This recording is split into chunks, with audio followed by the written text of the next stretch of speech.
wako tayari. Gitone, hebu tuende kazi. Asante sana. Kama mlivyofahamishwa hapo awali ni kwamba ni Harambee Stars Under 17 ukipenda Junior Starlet.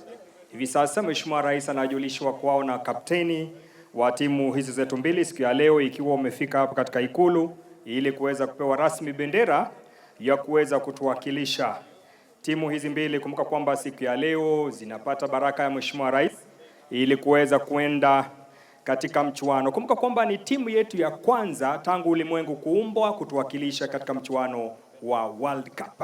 Kwa hivyo tuna kila laheri kwa dada zetu hawa ambao ni Junior Starlet wanapopata baraka siku ya leo kutoka kwa Mheshimiwa Rais. Anafahamishwa kwa timu yetu ya rangi nyeupe kwa mkono wangu wa kulia, naye kapteni anafuata kapteni wa timu ya kijani kibichi, referee wetu akiwa pale gangare kuhakikisha kwamba kila kitu ni salama.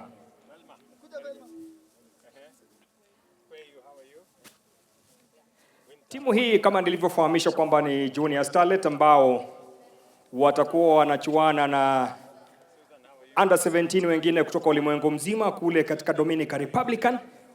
Na kumbuka kwamba head coach wao ni dada yetu Mildred, kapteni akiwa ni Elizabeth, bila kusahau kwamba siku ya leo daktari wa Edith ananiambia kwamba wako imara kuhakikisha kwamba ni salama. Baada ya kusalimiwa na Mheshimiwa Rais, ataanzisha sasa rasmi mechi hiyo, na kisha atakapoenda uwanjani katikati anagusa kidogo na wao kwa dakika chache. Mheshimiwa Rais tayari sasa kuweza kuanzisha rasmi dimba hili.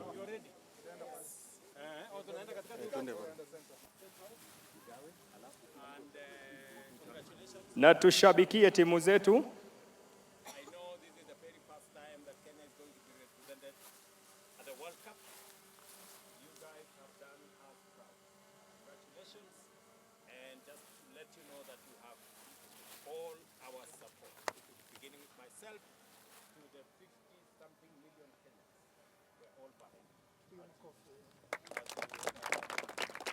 Dada Mildred Cheche wanachukua nafasi zao. Mheshimiwa Rais akichezea timu nyeupe. Mheshimiwa Rais atachezea timu nyeupe. Kwa hivyo ni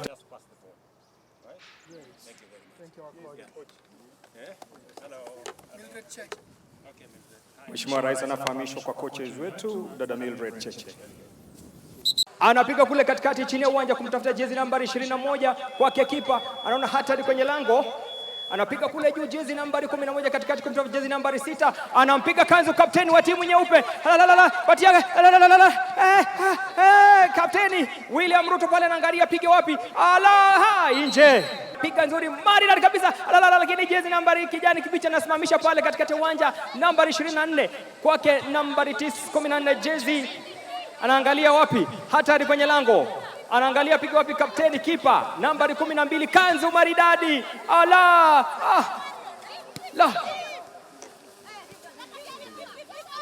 Anaangalia piga wapi hu jezi nambari 12 kwake kipa. Huyu kipa anaangalia wapi, anapatia jezi nyeupe kwake kapteni. Mashallah, kapteni William Ruto amepatia jirani. Mashallah. Ndio hiyo sasa. Anamtafuta kapteni maridadi. Wake kapteni anasimamisha pale, anaangalia piga wapi, anapatia jezi nambari 9. Nzuri maridadi kabisa. Mashallah, hii timu nyeupe ni kama wamefanya mazoezi sana chini ya himaya za kapteni daktari mwenyewe William Ruto. Wanaangalia wapige wapi, anachukua pale jezi nambari 9 mgongoni kijani kibichi. Anapiga kule wingi ya kulia juu kwake katikati pale jezi nambari 16. Kapteni anakataa, anasema hapana, shika twende.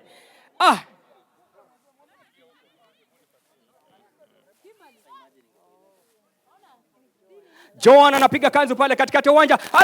Piga kule lakini goalkeeper jezi nambari 11 Diana anaangalia piga wapi kwa jezi nambari 10. Anampa Marion anapiga pale kumpatia Waziri Murkomen. Touch maridadi, kanzu moja. Kwake Marion, Diana tena Marion, kipa anatoka nje. Scovia goalkeeper anamwambia Waziri hamna. Brenda, Lona kwa gara. Caroline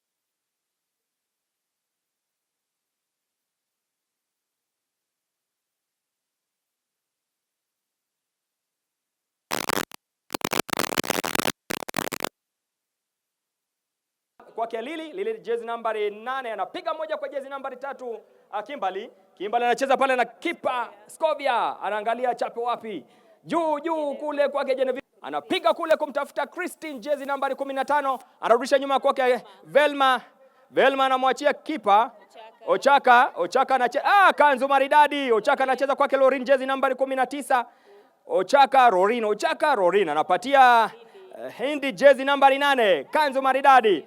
Palm jezi nambari 33 katikati ya uwanja anamchukua pale Valencia jezi nambari 25 Green touch moja nzuri maridadi nzuri. Rolin anampiga kanzu kwake jezi nambari 13 Gvarari anapiga kanzu maridadi jezi nambari 14 huyu mchezaji wa timu ya Odatu kijani kibichi Marion anaangalia piga wapi lakini kwa mwingi unatoka nje. Reference to you who have qualified to be in the team, I want to say to all of you, even as you travel, congratulations for achieving this feat.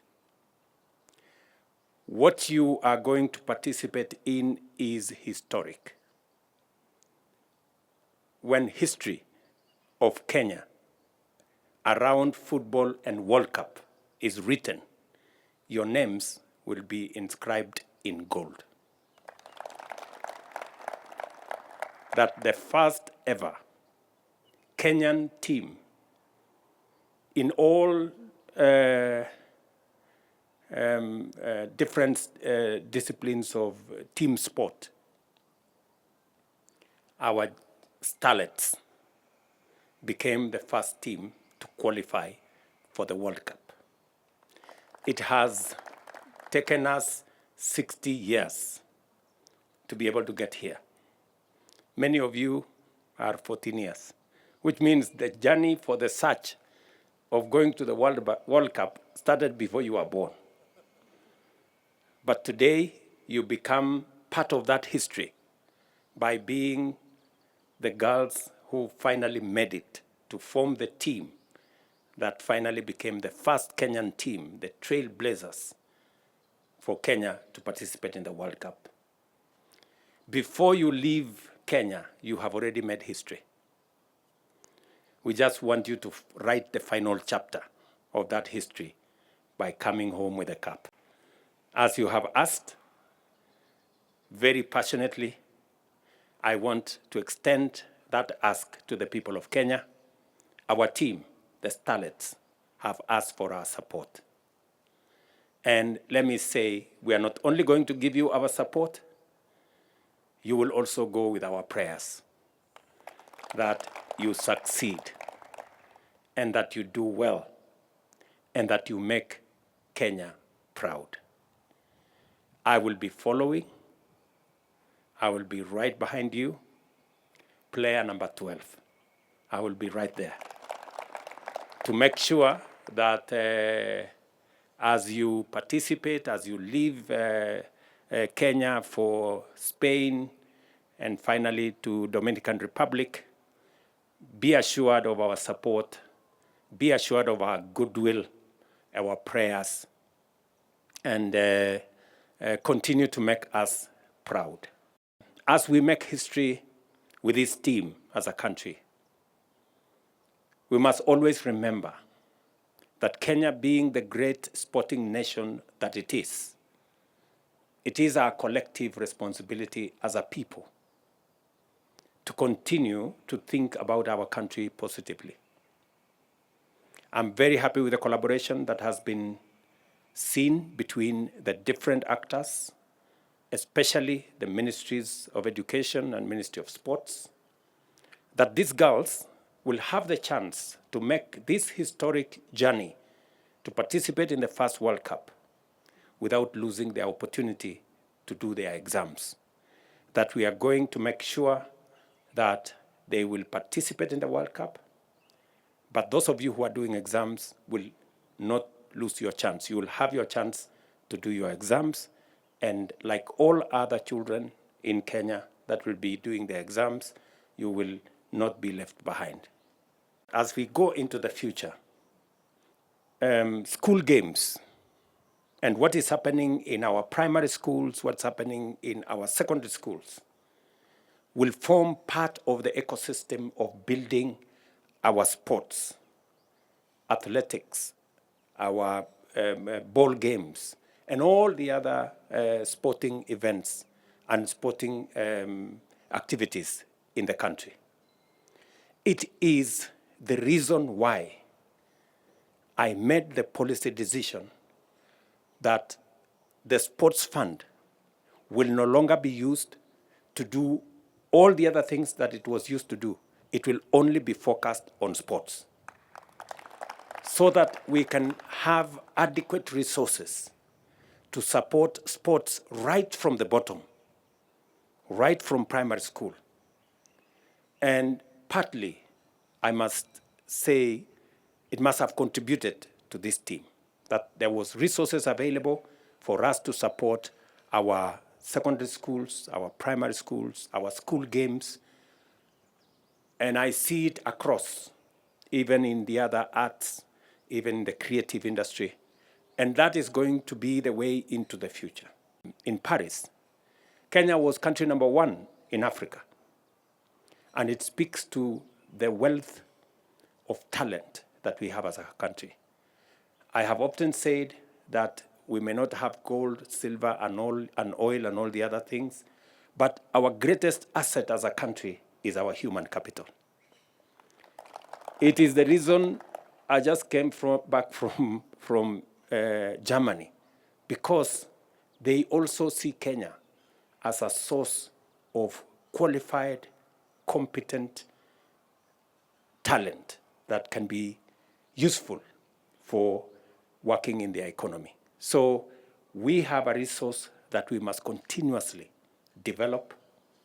It is a resource that we must continuously sharpen to take our country to the next level.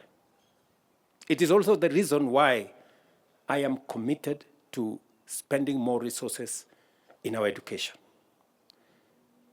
hiring more teachers, spending more money in our TVETs, spending more money in our universities, spending more money in our sports, because the Kenyan talent is the greatest asset that we have.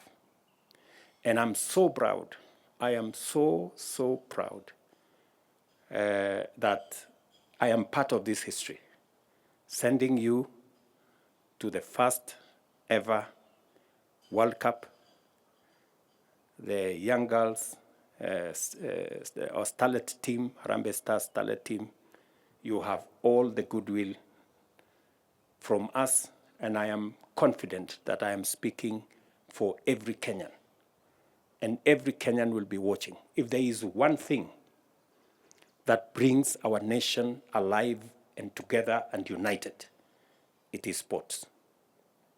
And so this is a moment, again, as Kenyans, for us to close ranks and to support this team and to give them our best goodwill, our best support, and to pray for success of this team. We'll continuously look at the horizon of building infrastructure around our sports. There is an elaborate program that we are working on. The ministry is leading that process of making sure that we develop sports academies around Kenya. I know there is an elaborate program that will be rolled out that the ministry is running with. We are building necessary infrastructure. There is, at the moment, going on renovations in Nyayo Stadium, in Kasarani Stadium. We are building a brand new Talanta Stadium in Jamhuri, because we want to build the infrastructure that will support our sports. As you are all aware, we will be hosting CHAN early next year in February. We will be hosting AFCON in 2027, together with our East African colleagues, Tanzania and Uganda. And that is a moment, yet again, when we can expose our talent and we can match up with the best in Africa and globally. I remember day before yesterday, day before yesterday, when I had a chat with the CAF president. He told me, Mr. President, Kenya has a chance to win in CHAN and in AFCON. That's a very big challenge. I hope you guys are listening. So, Minister and your team, you have some homework. And I know you are up to the task with your team at sports. And with these girls, I see that that possibility is inching closer. We can do this together. You have my support, 100%. And all the officials that will accompany this team, please look after these girls, and Kenya is waiting. We are a great sporting nation, as I have said, and sports is one thing that brings our country together. Asanteni sana for this feat. Bon voyage, my very best wishes, and see you soon when you come back home. Before you leave, I don't know if you mind if I can share a cup of tea with you. Is that okay, Elizabeth? We can have a cup of tea together? Yes, Elizabeth has said yes. So we can have a cup of tea together, and then I can let you go and prepare for your journey. Congratulations to everybody, to all the other players. I know to put together a team like this, we need all manner of support. We need the media. We need people who cheer. We need those people who have vuvuzelas all over the place. And it makes the team what it is. So to all of you, asanteni sana for supporting this great team. These girls who are here are actually history makers. They've broken a barrier that has never been broken in Kenya since 1963 by being the first football team to ever qualify to any World Cup of any kind. And we want to tell them congratulations for doing so. This is a testimony that the future of football in Kenya is great, and I believe that they are going to do a great job. Your Excellency, in Africa, we are only three countries that have qualified. That is Zambia, Nigeria, and the great Kenya. Your Excellency, also, you know, these people are going to start in a group. The teams are grouped into three groups, and they are in Group C. They are going to meet the best of the best in the world. And we believe they will emerge the best out of the group. They will play England, hiyo ni ugali sosa. They will also be playing Mexico, and they will be playing the Republic of Korea. And I believe that out of those three matches, they will emerge the top in their group and qualify to the next stage up to the finals. The thing about this experience is that, Your Excellency, no matter what happens in this exposure to these young people, is going to open doors for a number of these players. And watch this space. You will be seeing some of these young people here playing in top leagues in Europe and other parts of the world. And I believe they will do so. And it's also a testimony of integration of education and sports. And I believe we will go far. In the process of qualification, Your Excellency, just before I say that, first of all, I want to say that this work has been made successful because of teamwork. And that teamwork was led by my predecessor, Honorable Babu Namwamba, in the ministry, and PS Toom, and the rest of the team members who are here, and they did a very good job. And I want to congratulate everybody who participated. I want to also congratulate FKF for the work they did, and their team, their president, and their members here for a job well done. Thank you, Your Excellency. This is part of your delivery bottom up. These players were picked from the grassroots, and now they are here going to the World Cup. In 2 years, for your serious support, particularly when you insisted that Sports Fund must support all the sports activities. We gave about 300 million last year to schools to organize these games.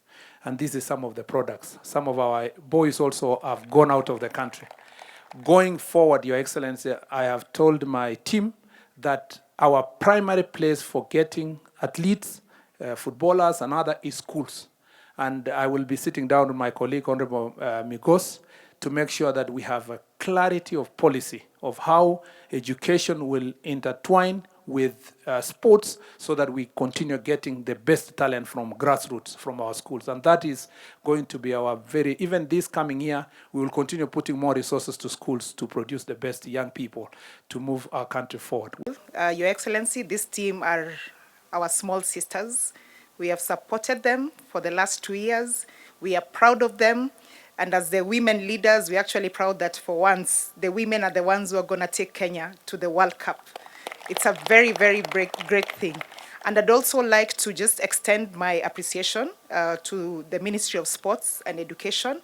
When we raised our statement in Parliament requesting that the Ministry of Education allows them to do the exams after, they did accept that without any hesitation. So that's very good for the team. Na kwa madem wangu, tulisema mkienda ni kufinish. All the best and God bless you. Mimi namshukuru Mungu kwa kutupea hii opportunity. Yenyewe ijakuwa rahisi. Since we started the journey of World Cup, tumepambana mpaka tumefika World Cup. So venye tunaenda kwa hivyo Dominican, we are going to give our best. We are going to work more harder so that we can come with the trophy in our country. Mr. President, tunakushukuru sana for your support kwa kila mtu, and the Ministry of Education pia tunawashukuru sana kwa kutupea hiyo chance, because we have some girls that they are in Form 4s. Mmetupea hiyo chance tuende to represent country yetu. After ku represent our country, they can come and do their exams. Mr. President, ningependa kuahidi ya kwamba tukienda huko hivyo, we are going to give our very, very best than before. Na ningependa kuomba President, venye tunaenda huko hivyo Dominican, we really need your support. You have been giving us that support, but bado tunahitaji your support. And my players wenzangu, mimi nawaaminia kila mmoja wao. I know we are going to put more effort so that we can make our country very proud. We know we are very happy. Juu ijakuwa rahisi, since I was born sijai kutana na president, but this is the first time. Alafu ningependa kuomba Mr. President, venye tuende kwa hivyo Spain, kwa hiyo trip yenye umetupea, at least tuende tufanye huko tukicamp. Tunakushukuru sana. At least tunaenda kuinteract na hao wazungu. Alafu tukienda Dominican, sawa najua si ni weusi na hao ni weupe, lakini si hatutambui kitu yoyote kama hiyo. Tunaenda kufight, na without forgetting God, tunamweka Mungu mbele, and we know with God everything is possible. And like to pay support, because we are the first Kenya women's kupeleka Kenya World Cup, and we are very, very proud, because ndio wale watu wa kwanza ku make a very big history kwa hii Kenya.